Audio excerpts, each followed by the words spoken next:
Good evening, and welcome to the Cure HHT webinar series. My name is Nicole Schaefer, and I'm the Director of Professional and Medical Programs for Cure HHT.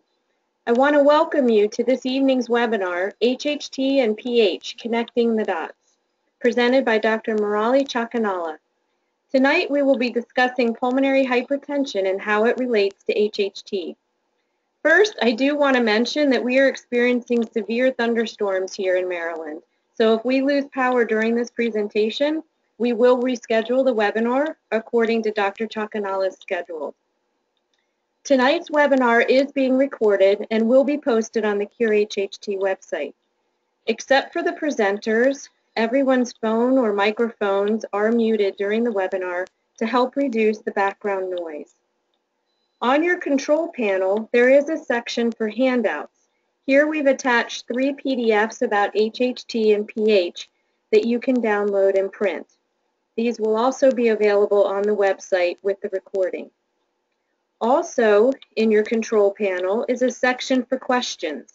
If you have a question at any point during the presentation, please type it into the question box. There will be a 20 to 30 minute question and answer period at the end of the webinar. We ask that you keep your questions relevant to tonight's topic and general in nature so the answer will benefit everyone. And also after tonight's webinar, you will receive an email with a short survey. Please complete this so that we can better serve you in the future. Now, it is my pleasure to introduce our speaker. Dr. Chakinala is an associate professor in the Department of Internal Medicine and is director of the Pulmonary Hypertension Care Center and co-director of the HHT Center at Washington University.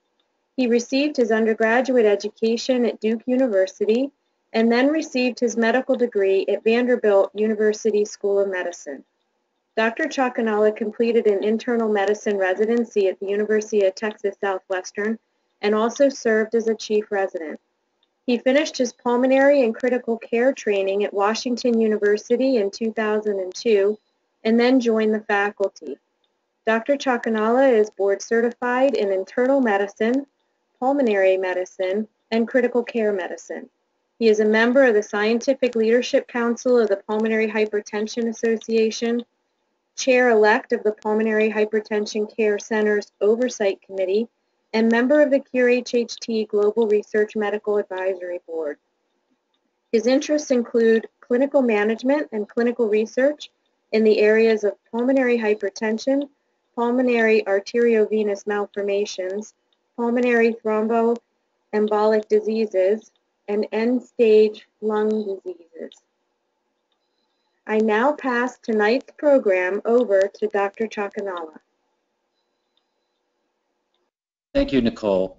I also want to thank Kathleen and Marianne and everybody at Cure HHT for organizing tonight's webcast.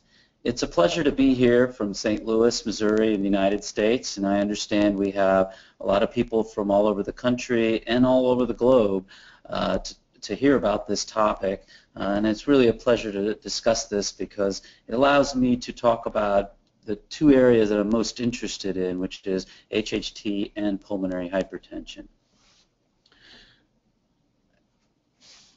And over the next 30 to 40 minutes, I'll try to give you an overview of this topic. And first, I think it's really important because this can be a confusing area to really understand some basic principles of heart and lung biology and physiology.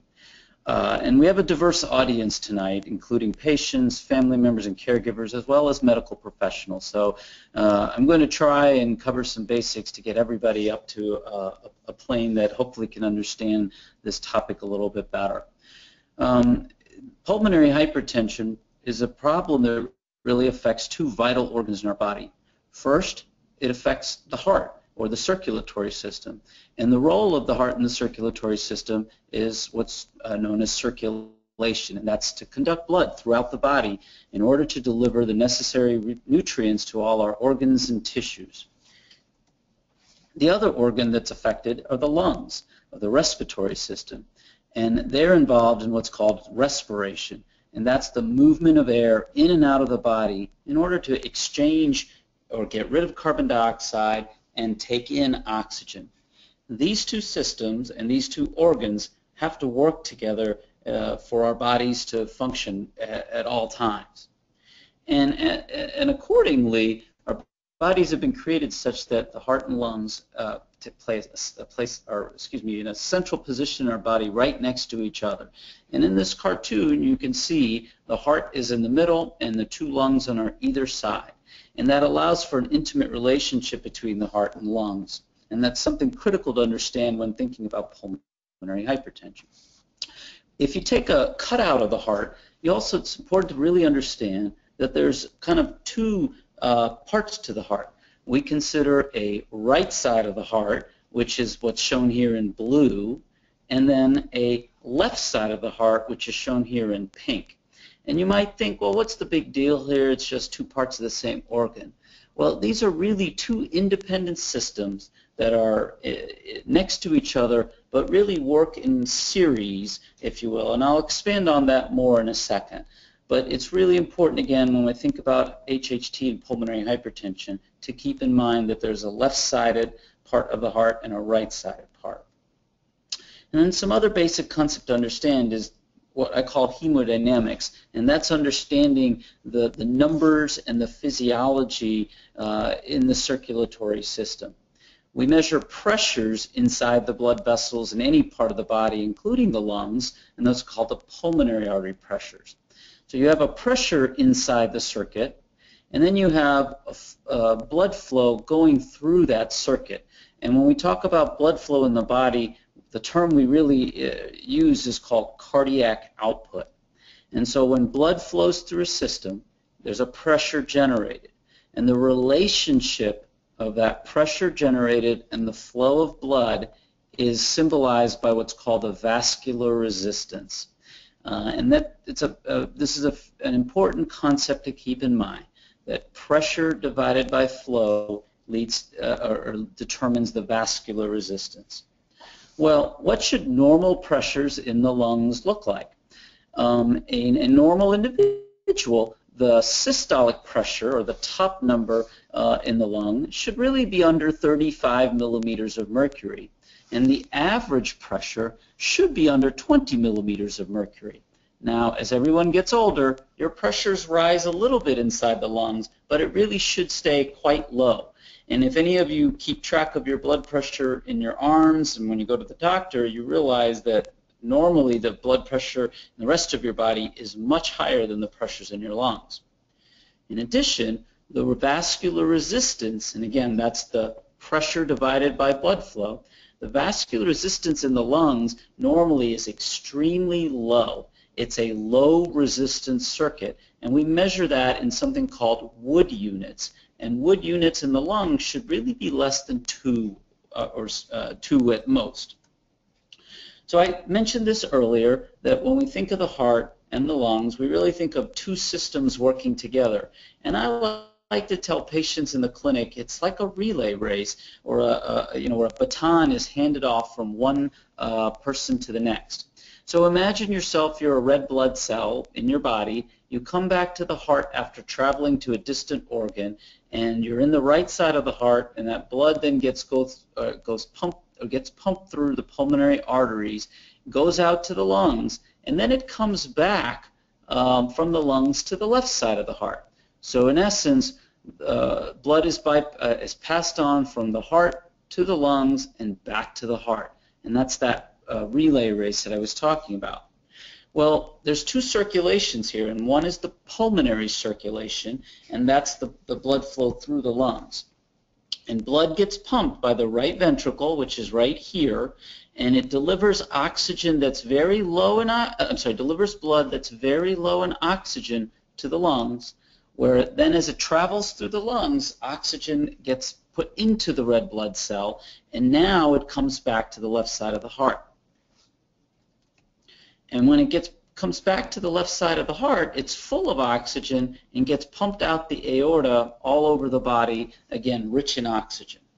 And as I mentioned before, the right side of the heart works under a very low resistance system in the lungs, while the left side of the heart has to deal with much higher resistance, and that's just the way our bodies are put together.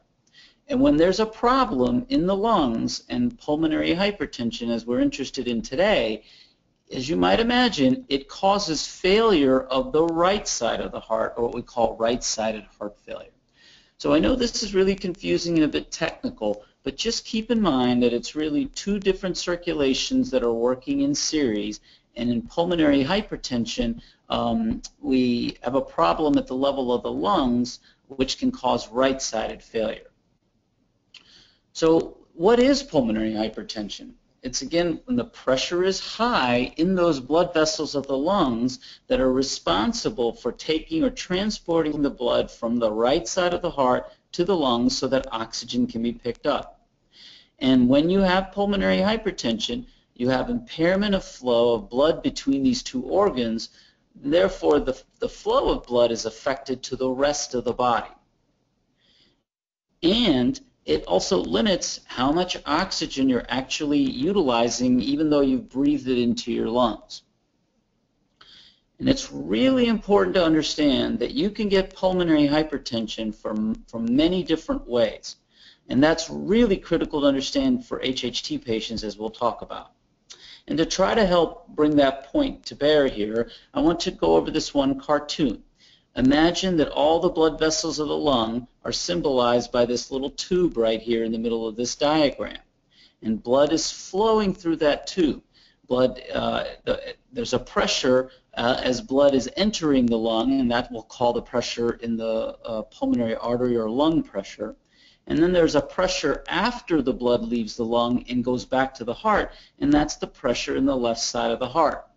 And again, there's flow through the system, and then there's something called vascular tone here, which is how dilated or constricted those blood vessels are.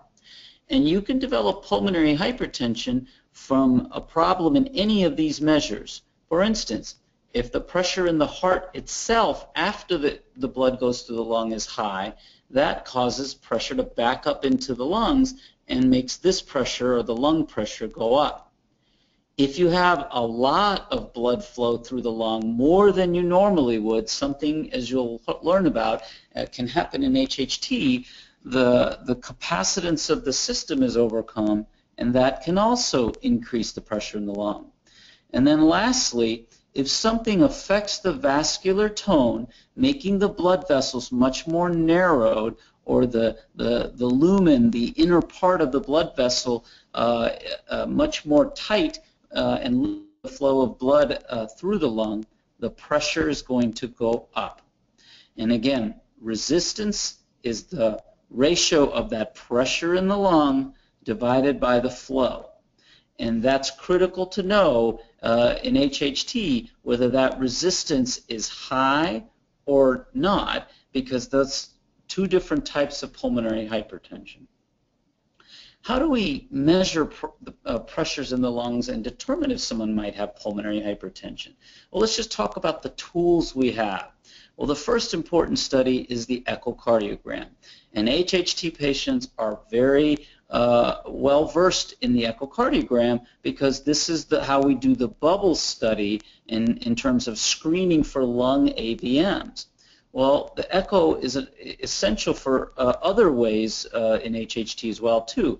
It allows us to assess the heart's function.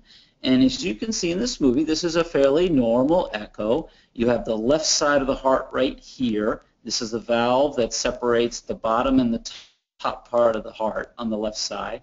And then you have the right side of the heart over here. And what I want you to understand here is how vigorously the heart's pumping, the walls are moving when the heart contracts, and that the left side of the heart is clearly bigger than the right side of the heart. So we have ways to use the echo to assess how well the heart's functioning. And then what's also critical to understand is that we can estimate the pressure in the heart itself and in the lungs using the echo, providing us the first way to tell if pulmonary hypertension exists. And the key here is to say it's an estimate. It's not always a perfect measure, but it's fairly close.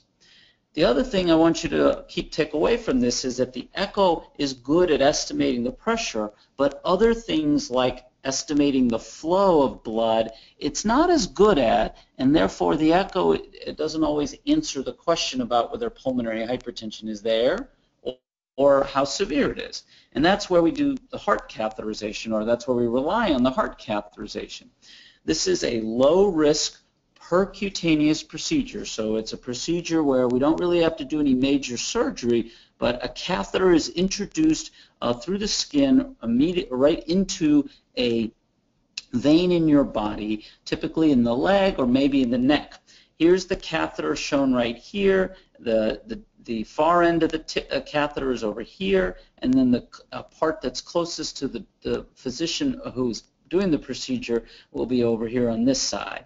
And by inflating a balloon here, we can then snake the catheter up the main vein in our body to the right side of the heart. And once we get into the right side of the heart, as is shown here, the flow of blood will take it up into the pulmonary artery where it'll then stop. All along the way here, we're making fancy pressure measurements so we can tell what the pressure is inside that blood vessel or inside the heart. It's also allowing us to estimate the flow, to measure the flow of blood in the system, something that the echo's not as good at telling us. We get a complete hemodynamic profile from the heart catheterization. And so I think if your physician brings this procedure up, well, I don't want to say it's without risk. It's a low-risk procedure. We generally don't consider it surgery, very safe to do, and provides a lot of useful information that can help us manage a patient. So now let's talk about PH and HHT after that little primer on anatomy and physiology and the tools we use to measure pulmonary or to detect pulmonary hypertension. Well, how common is pulmonary hypertension in HHT? Well, for a long time we really didn't have an answer. And we had some very nice data that was presented by the group out of the Netherlands, and Dr. Vorsislaars was kind enough to share some of her data, which hasn't been published yet, but has been presented at the Captiva meeting in June. And she looked at a very large cohort of patients from the Dutch center, and they did a very nice evaluation and had echocardiograms on hundreds of patients.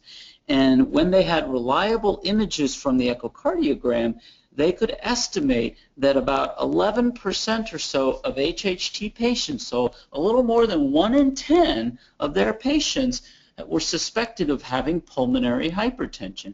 And that's actually a pretty startling number to me. I wouldn't have guessed it to be that high, but I think it was the best data we have and shed some light on the scope of this topic.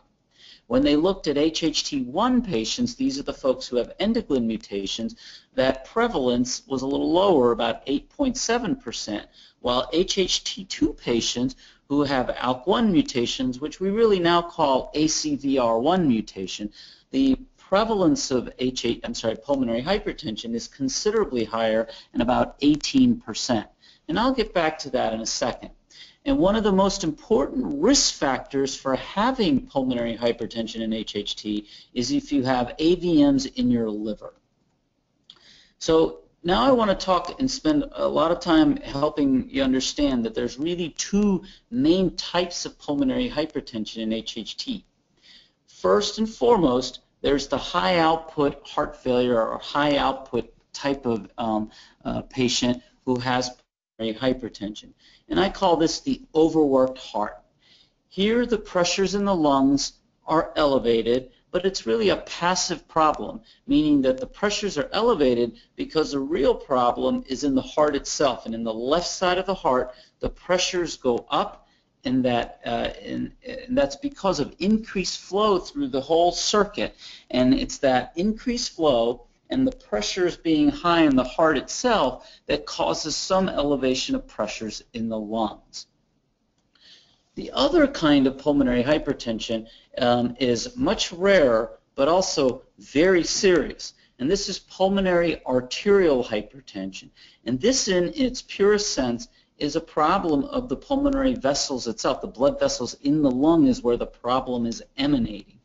And here, the pressure in the lungs are high because it's an active process in the blood vessels itself, as you'll see, and that active process impedes the flow of blood.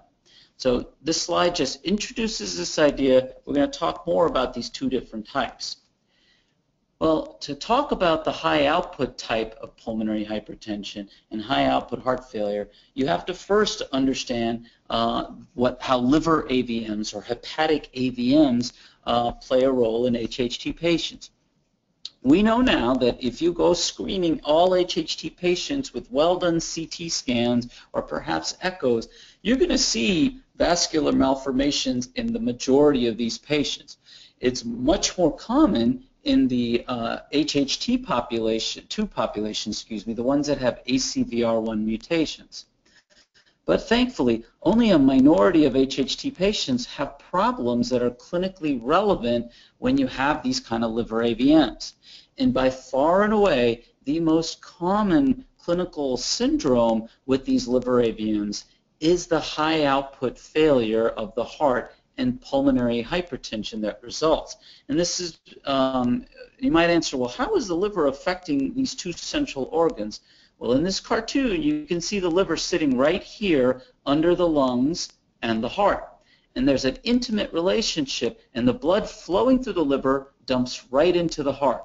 So if you have too much blood getting through the liver, it'll affect the heart. And in this CT scan, you can see the cutaway of the liver here, and all these white areas are prominent blood vessels that represents AVMs or vascular malformations in the liver. To try to better explain this, I'm borrowing a couple of slides that my friends at the HHT Center at Yale in Connecticut shared with me a few years ago. The liver is a complicated organ, and the main point I want to take away here is that there's two main conduits for delivering blood to the liver. There's the hepatic artery and the portal vein. Both structures deliver blood to the liver. And the guts of the liver is what we call the sinusoid, and here's a cartoon. It's a very intricate system, and as you might imagine, blood going from the hepatic artery has to filter its way through this complicated system, and as a result, the flow of blood is slowed down, and by the time it's leaving the liver, it's not coming out quite as fast as it gets back to the heart. Well, in HHT, if you have AVMs in the liver, you bypass that, the guts of the liver, and blood is immediately dumped from the artery to the vein, and as a result, blood gets back to the heart much faster than it should, and over time, really over years, if not decades, that leads to a problem of the heart or heart failure, and it's that heart failure that can then cause pulmonary hypertension.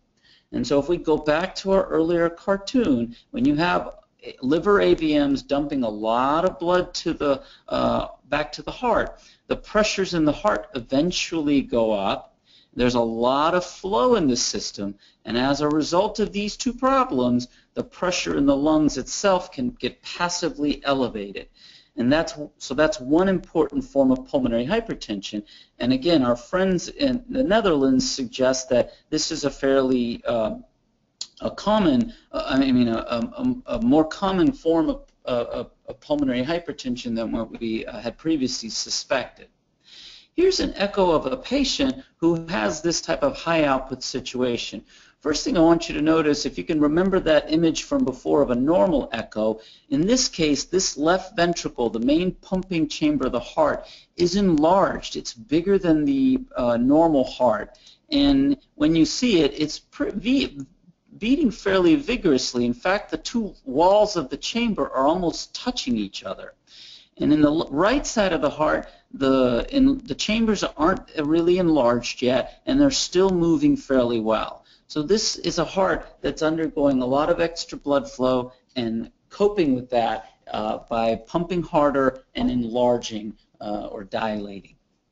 And it's this kind of patient that can develop some mild hypertension of their lungs or in their lungs, but the real problem again is that the heart is being overworked. And in these situations, you can see mild elevations of the pressures in the lungs, whether it's the systolic pressure or the average pressure.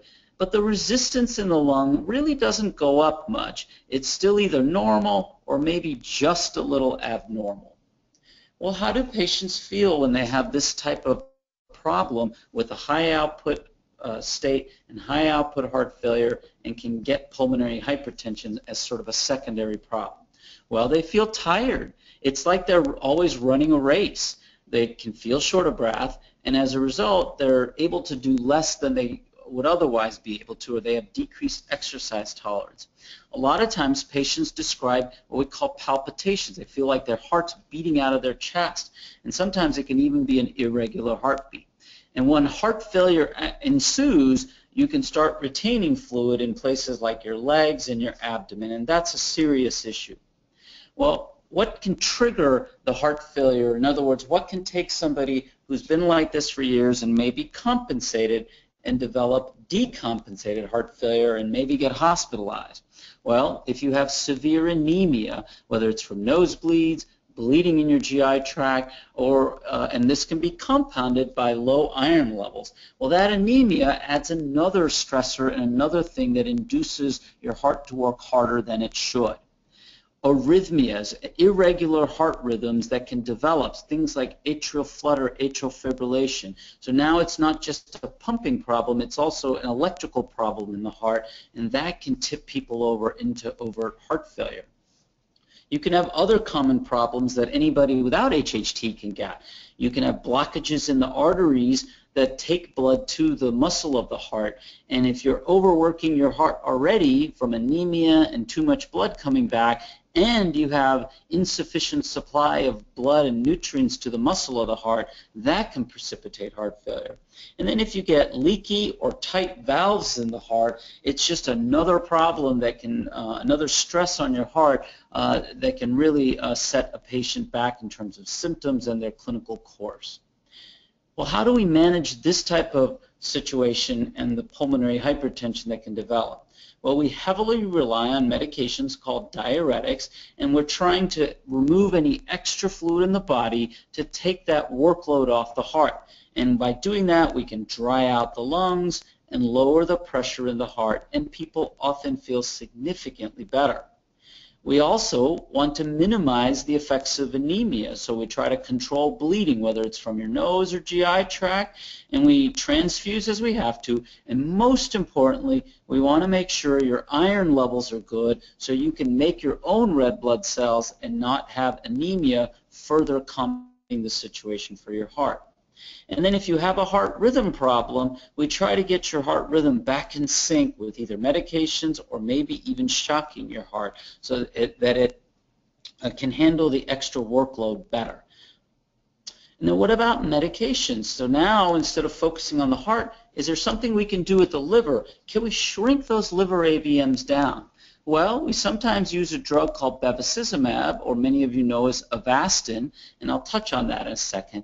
And then rarely, but something we want to keep in our pocket is liver transplantation, which thankfully we don't have to do very often. Bevacizumab is an exciting drug that's been used a lot in HHT, and one of the best studies on this was done by our colleagues in France, headed up by Dr. Dupuy-Girard, published it in a very prestigious medical journal a few years ago, and she showed that in a small group of patients with HHT who have exactly this problem of a high output situation and heart failure and pulmonary hypertension from liver AVMs, that by giving repeated doses of bevacizumab, not only did patients tolerate it well, it really helped them. It reduced their nosebleeds and stabilized their blood counts. It shrunk their size of the liver, suggesting that it helped decrease the liver AVMs, and it had important effects on the heart. This graphic here shows the cardiac index. This is another measure of the amount of flow of blood. A normal cardiac index really should be under 4.5, and every one of these lines represents an individual whose baseline cardiac index, what it was essentially. You can see many of these patients had a super high cardiac index, and after 3 months and 6 months of receiving bevacizumab, most patients' cardiac index went down, suggesting that we decreased the output from the heart and took the stress off the heart. And if you want to look at the summary data for the 24 patients, the average cardiac index was a little over 5 to begin with and came down to about 4.2, 4.1. And so that was a significant improvement, and again, coupled with these other things and an improved sense of quality of life, this was considered a positive study, and the bevacizumab shrunk the liver AVMs, helped control bleeding, and helped, therefore, the workload on the heart. So this was an exciting study, and as a result of this, we often consider bevacizumab when we're faced with this situation of high output heart failure. It may not work for everybody, but it's very reasonable to try bevacizumab when you're facing somebody who has symptomatic high output state or high output heart failure. Rarely, though, medications aren't enough, and we have to consider liver transplantation. And the idea being that even though it's a problem in the heart and in the lungs of pulmonary hypertension, we're trying to treat the underlying root cause of the problem, and that's these liver AVMs. And if you can take out the liver riddled with AVMs and put in a new liver, it allows the heart to rest. It also removes the potential sources for other lethal complications of having liver AVMs and high output heart failure. By not getting blood to the actual guts of the liver, we run the risk of injuring critical structures known as the bile ducts in the liver, and that can cause long-term problems of strictures or narrowings in the liver and even in developing secondary infections in the liver. We can also minimize the dysfunction of the liver that can happen in some patients with HHT that leads to buildup of a toxin or a substance in the blood called ammonia.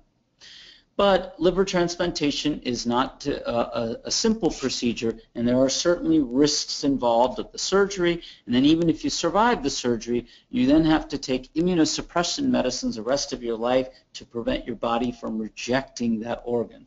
So it's not something we like to do. None of the centers have done a lot of these, but including our center, when we've done this, patients have done well and feel better if they survive the surgery. And one report from France showed that the long-term survival after transplantation for HHT is quite good, and that patients have improved heart function, decreased bleeding from their nose, and improved quality of life. So now I want to shift gears and in a few minutes cover the other form of pulmonary hypertension in HHT, and this is something that I'm particularly fascinated with, and that's the pulmonary arterial hypertension. This is a very rare form of pulmonary hypertension in HHT and much less common than the other kind I talked about where we have a high output state. The incidence really is not known for sure, but it's got to be less than 5% of HHT patients and really probably about 1%. And the Dutch group that, again, hasn't been published yet, but they shed light on this, and it may be as low as 1% of HHT patients. And the reason we don't know is, one, it's just really rare, but it's also been poorly recognized when it exists. And part of the reason for that is that the pulmonary hypertension develops before the HHT can manifest itself, so sometimes we just haven't realized in our PH clinics that, oh, you have HHT and that's why you have pulmonary hypertension. As I mentioned, this is almost exclusively, maybe only occurs in the patients with HHT2. And in this situation, getting back to our cartoon, we now have a problem with the vascular tone and the lumen, the amount that blood vessel is patent and allows blood to flow. And what do I mean by that? Well, here's what a small arteriole in the lung, a small artery, looks like. You can see a very thin wall, and the inner space, the lumen, is very wide, and that allows blood to flow through very easily without generating high pressures. Well, in this situation, the blood vessels are very narrowed, as you can see in these pretty impressive cartoons, these slides here, for a variety of reasons, but primarily it's that the cells that line these blood vessels are growing much more quickly and staying alive much longer, and as they do that, they progressively narrow that lumen and impede the flow of blood through the arteries of the lungs. And in this situation, you see tremendously higher pressures, both systolic and average pressure, certainly much more than the normal individual, and really even more than the high output patients that we talked about. And here's the real telling number here. In the high output patients, the vascular resistance, that ratio between pressure and flow, may be either normal or just a little elevated, where in PAH, it's very high, very elevated. And this is a problem where, again, now it's the lungs sitting out here, the blood vessels are damaged, and therefore it affects how the right side of your heart functions, and that causes right heart failure. Here's an echo representation. First thing I want you to know before I even start the movie, look how the left side of the heart now is much smaller than the right side of the heart, because this chamber, these chambers have enlarged from having to pump blood through the damaged blood vessels of the lungs. And then when the heart's beating, you can see how it's not pumping nearly as vigorously on the right side, yet the left side is starving for blood. It's not getting the baton from the right side of the heart and the lungs like it should. And so you have enlargement of the right ventricle or the right atrium, and this is the hallmark feature of somebody with pulmonary arterial hypertension and how it affects the heart. How do these patients feel? Well, you're going to find a lot of similarities from the high output patients. They report a lot of shortness of breath. They're tired. They have decreased exercise tolerance or capacity. A really telling symptom is that they might feel like they're going to pass out, and that's because there's just not enough flow in the system, unlike in high output state, and that lack of flow to the brain can make people feel like they're going to pass out. As the heart fails, these patients are going to start developing swelling in places like their legs and abdomen, and they may even get chest pain because now they're not even getting enough blood to the arteries of the heart. And I tell patients this is like, it feels like you ran a race and you just can't keep going. And this is a French study that just showed you a little bit about the natural history. These patients over here who have the ACVR1 mutation, they tend to present earlier than other patients with pulmonary arterial hypertension. Now, these are not patients with HHT, but have PAH from either a different mutation or no mutation that we can identify. But these patients with ACVR1s tend to present earlier, often in their teens or 20. I'll tell you though, I just had a patient of mine who presented in her upper 50s with PAH and HHT, but most patients present earlier in life. And then unfortunately, patients have died with this kind of PAH much earlier than even other patients with pulmonary arterial hypertension. So this is a serious problem, and it's been compounded by us sometimes not even recognizing the connection between HHT and PAH. Now, what can we do about this kind of pulmonary hypertension? Well, fortunately, there are many medications now that are approved for pulmonary arterial hypertension, and I really don't have time today to go through each of these drugs, but there are oral medications, inhaled medications, and even continuous infusion or parenteral medications. And they come from 4 different classes of drugs: endothelin antagonists, PD5 inhibitors, SGC stimulators, and prostacyclins. And we decide on these drugs really based on a whole variety of factors, including how sick you are and your other medical problems and what we think you can handle.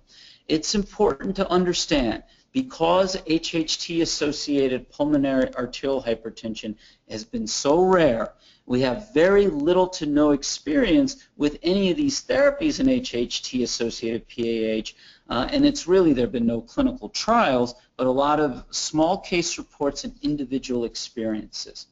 And these drugs, if they work well, they lessen the shortness of breath and fatigue that patients have. They improve your exercise capacity. They really can improve quality of life, and they can hopefully slow down the rate of decline. And if it's done well, it may help you live longer. But there are challenges with using these therapies in HHT. All these medications can affect how platelets work in your body and how platelets stick together to stop bleeding. And we know that HHT patients are prone to bleeding from places like their nose and their GI tract. So theoretically, and in some cases, in reality, these medications tend to make people bleed more from places they were already bleeding.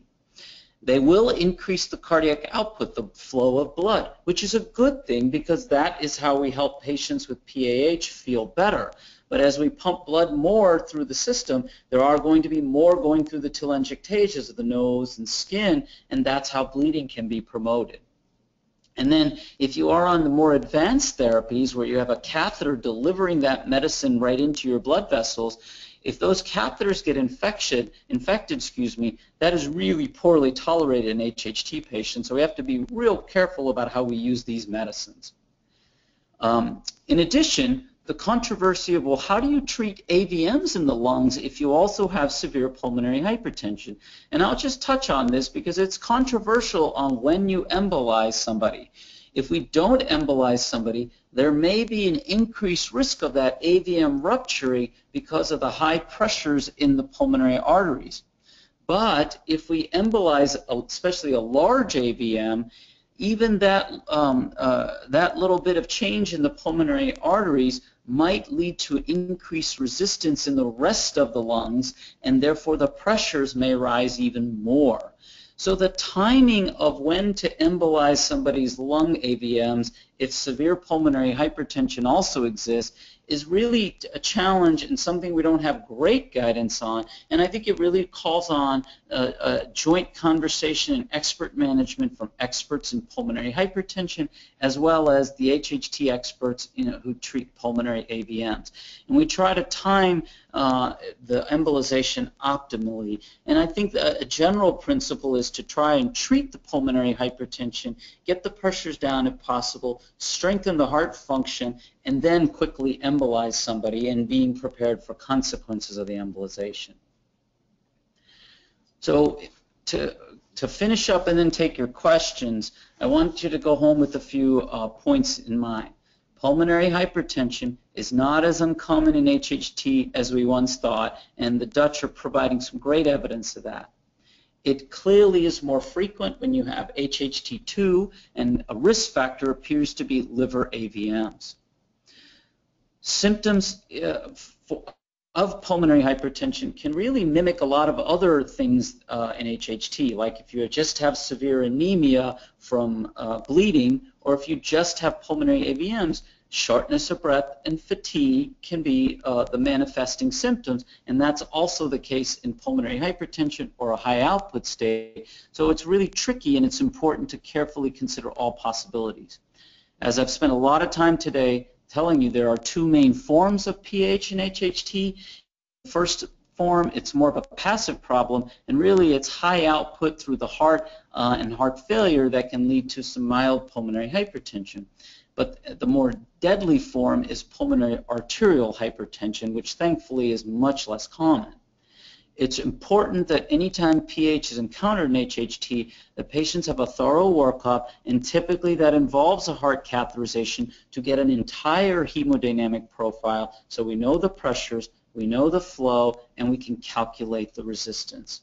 And then management of PH and HHT, really it's critical to know which kind we're dealing with, but thankfully we have great strategies now to help in both situations. And I think if you're an HHT patient that's told that you also have pulmonary hypertension, or you have the symptoms of perhaps pulmonary hypertension, it's really critical that you're evaluated at an HHT Center of Excellence and perhaps jointly managed with a pulmonary hypertension center as well. I thank you for your attention, and I'm happy to answer any questions. I'm going to turn it back over to Nicole.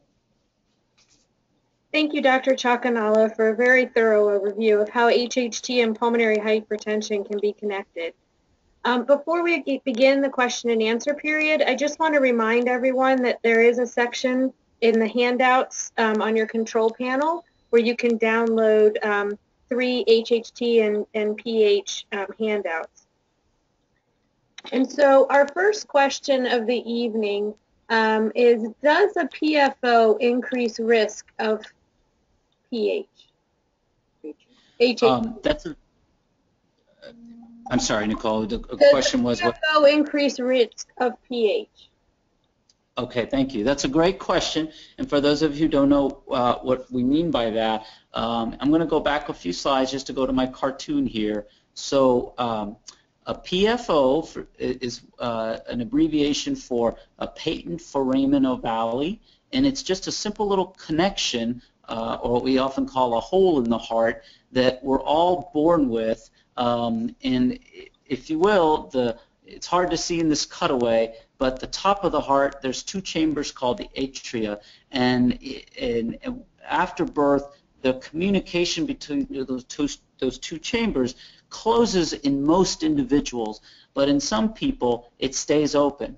In pulmonary hypertension, the PFO develops, or the hole opens up again, but it's not the cause of pulmonary hypertension. It only develops because the high pressures in the right side of the heart and what we call compliance, the decreased compliance in that side of the heart, sort of forces open the PFO. So PFO does not cause PH really in anybody, including HHT, but it's more a consequence of pulmonary hypertension. Okay, the next question is, can pressures be checked during an embolization of a lung AVM? Technically, yes. The catheters that we use to do embolization also provides a route by which the pressure can also be measured. Now, the challenge there, though, is that typically the interventional radiologist will do the embolization, and the heart catheterizations to measure pressures and flow and everything is done by the cardiologist or pulmonologist like myself. And so the equipment in the procedure room is not always going to allow for both things to be done at the same time. But if you have an interventional radiologist who's comfortable doing that, we can get at least a pressure measurement at the same time that we do an embolization. And if we work together between the interventional radiologist and the cardiologist, we might be able to also do the heart catheterization and get the rest of the data. But in general, we try to do those at different times. Okay, the next question is, are children at risk for PH, or is it just for adults? Well, that's a great question, and I think, yes, the answer is children, and if you count children up to when they're in their teens, I think you can. And if I go back here to the slide from the French study of PAH, you can see that the ones that got the severe form of PH or PAH, the average age was under 20, and there are quite a few patients that were in their teens and maybe even preteens. So it is certainly possible for children to get the more severe form of pulmonary arterial hypertension. I think it's fairly rare, though, for children to get the other form where you have high output failure causing pulmonary hypertension, and that's generally because the liver AVMs manifest over years, if not decades, and kids just haven't had the liver AVMs long enough to develop the heart failure that leads to the pulmonary hypertension. Okay, thank you. What are the side effects of Avastin, which is also Bevacizumab? So Avastin has been used for many years, probably more than 10 years now, for various cancers, and so you have to keep in mind that most of the experience around the world with Avastin was in a different patient population, and cancer patients often have a lot of side effects because of or have a lot of adverse effects just because of the cancer itself. But the kind of things we do worry about is bleeding. There have been reports of perforations or a breakdown of the wall of their intestines and when their patients are getting high doses of Avastin, and that can promote bleeding. It can potentially affect your liver as well in terms of your liver enzymes. And there's always the potential for reactions as you're getting the medicine itself, meaning the infusion site. So those are some of the things we worry about. There are lots of other adverse effects that have been described. Again, most of that is from the non-HHT population. Okay. We have an individual who said that ACVRL1 exon 10 mutations are known to cause HHT and PAH. How is the percentage of all causes of PH in HHT? How does that compare? I'm not sure I fully understand the question, but I think what the question is alluding to is that the French have done some beautiful work on this, and in their cohort of patients who have PAH, again the more rare and severe form with ACVR1 mutations, there's a particular area of the ACVR gene, that exon 10, that appears to be a hotspot, and the majority of mutations that led to PAH in the French study occurred in that region. And the French paper also speculated on a mechanism where the mutation coming out of that exon might induce PAH, which, to be perfectly honest, the mechanism is escaping me right now. But the point is that there's a particular part of the ACVR gene that seems to be the hotspot for causing PAH. I'm not aware that that same exon or any other particular exon of the ACVR gene predisposes people to getting the high output failure and the more mild PH. So I'm not sure I answered the question of that audience member, and I will qualify by saying that I am certainly not a geneticist, but I think that's what they're alluding to. Okay, thank you. Are all PAH treatment medications vasodilators? In some sense, yes. And again, these are all the drugs that are out there. You know, yes and no. These drugs can, and we think do have some vasodilatory properties, meaning helps the blood vessel relax. But quite honestly, that's probably not the main way these drugs work, even though we call them vasodilators. We think that they have some more long-term effects where they may actually slow the growth of the cells in the blood vessels. They may also prevent blood clots from forming in the lungs and from platelets sticking to the blood vessels of the lungs.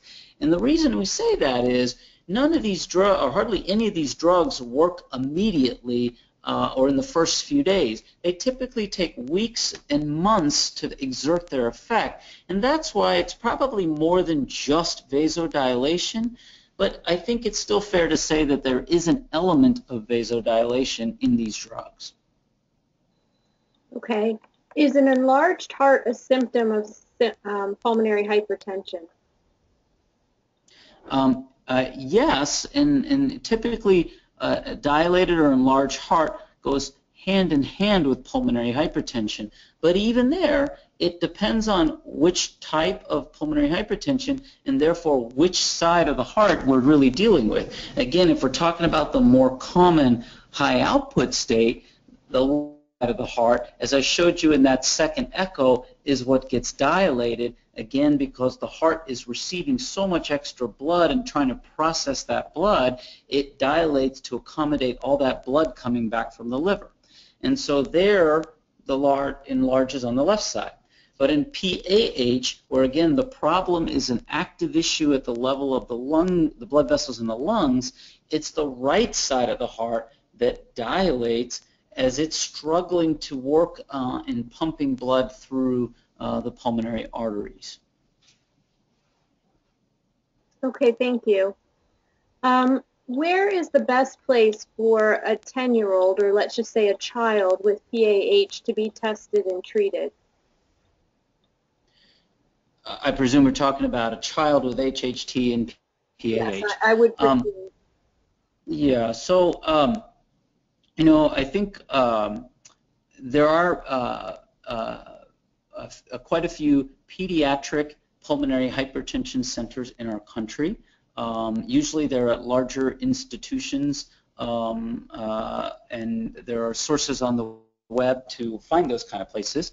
Many of those places are also nearby or within the same institution, HHT centers of excellence. So typically a child with HHT-PAH is probably going to be someone who's already in a known family with HHT. So I would work with your closest HHT center of excellence and then let them bridge out to the most appropriate pediatric pulmonary hypertension center in your part of the world.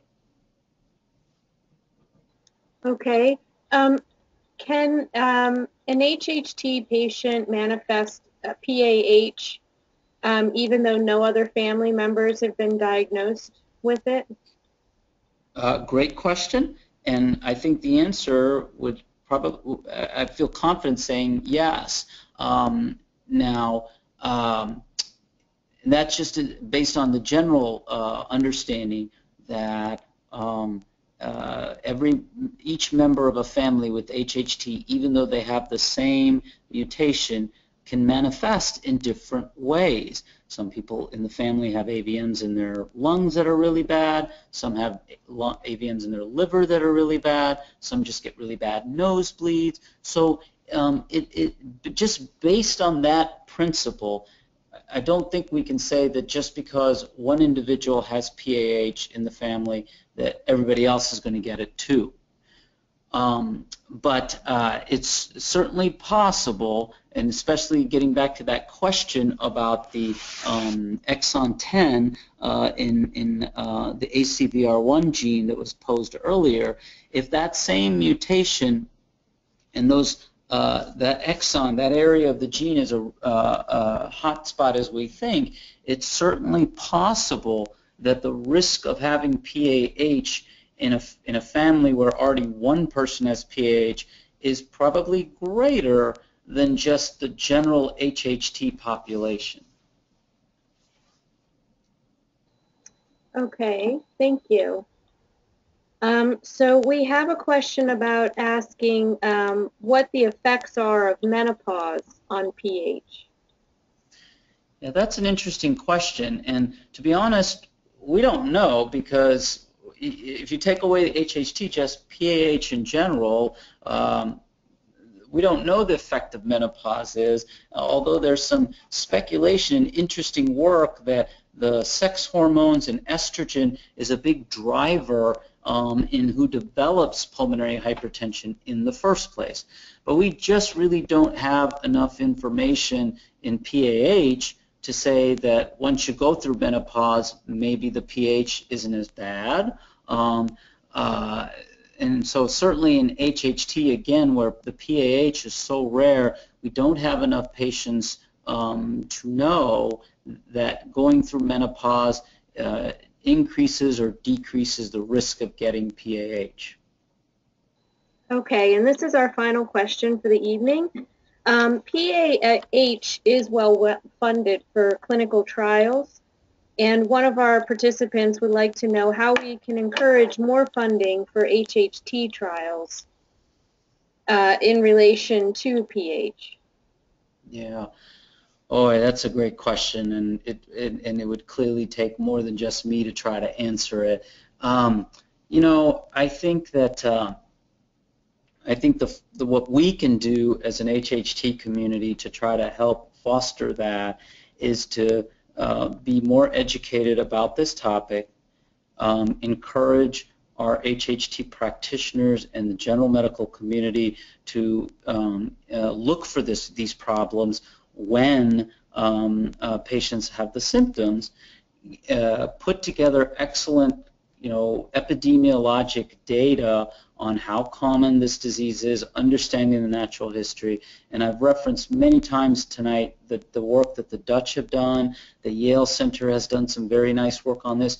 We just need more data to understand the scope of the problem and how this the natural history of this problem better than what we already do. And by doing that and working with our basic scientist colleagues in the labs who are trying to unlock the mechanisms of HHT and PH, we can then, I think, begin to start organizing ourselves to maybe doing more clinical trials.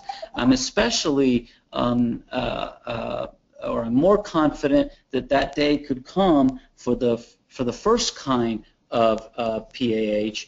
I'm sorry, first kind of PH, which is the high output type, because there are just more patients out there with that problem, and it's really an unmet need for us because we don't have any proven drugs in that arena.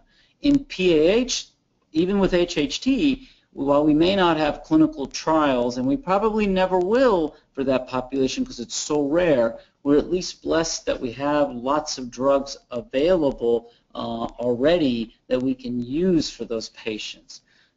So it's a little long-winded and sort of a 40,000-foot view answer, but I think that's the best I can do. We just need to know more about this problem, be more organized, and collect more clinical epidemiologic data to understand the scope of it. And then by understanding that, I think we can make it more attractive to try and do clinical research, including therapeutic trials in these problems. Thank you, though, for that very provocative question. Well, thank you very much.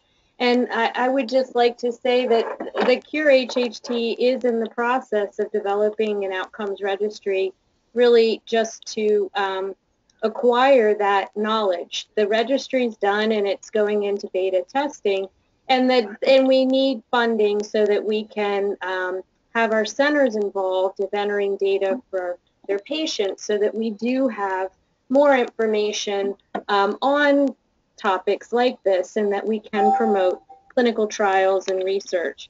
So Cure HHT is the cornerstone of the HHT community, advancing one common hope: to give those affected by HHT a chance for a normal life.